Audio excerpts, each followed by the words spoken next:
This video will show you how to partition a hard disk in Windows 11. So how do you create a new partition? You can Windows search and select Create and Format Hard Disk Partitions, or right-click on the Start button and select Disk Management. In the Disk Management window, you will see a list of all the available disks and their partitions. Right-click on the disk from which you want to create a new partition. Select Shrink Volume. This option allows you to resize the existing partition, which will free up space for the new one. The Shrink dialog box will appear, showing the total size of the disk and the available space that can be shrunk and reallocated.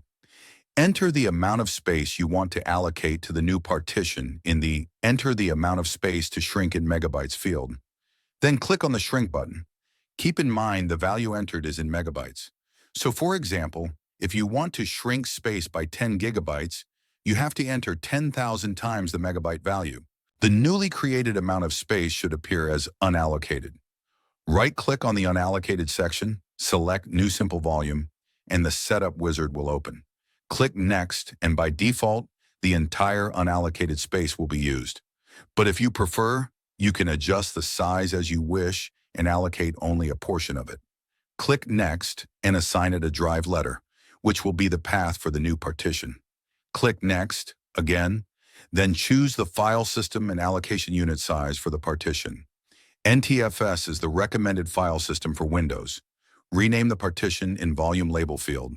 Tick the Perform a Quick Format option, otherwise the format process will take much longer unless you want more thorough scan to be done for bad sectors. Once you've decided on the formatting details, click Next, review the selected settings details, and if everything is okay, click Finish and the new partition will be created. Once the process is complete, you will see the new partition listed in the Disk Management windows. You can find it using the File Explorer within this PC and it will be ready as a separate drive. You can always delete a partition when it's no longer needed. To delete a partition, right-click on Start button and select Disk Management. From the Disks section, right-click on the desired partition you want to delete and select Delete Volume. Be very careful when deleting partitions, as data loss is possible if it's not done correctly, especially if the wrong partition is accidentally deleted. A confirmation dialog box will appear warning you that all the data on the partition will be completely deleted.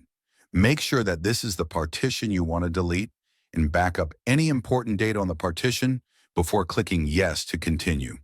When you are certain and ready to proceed, click Yes to confirm the action. With the selected partition now deleted, it will no longer appear in the volume list, and the space it occupied will become unallocated again, which can be reallocated back to its original disk or be kept as unallocated for future designation. If this guide was helpful, like and subscribe, and we'll see you in the next one. Thanks for watching.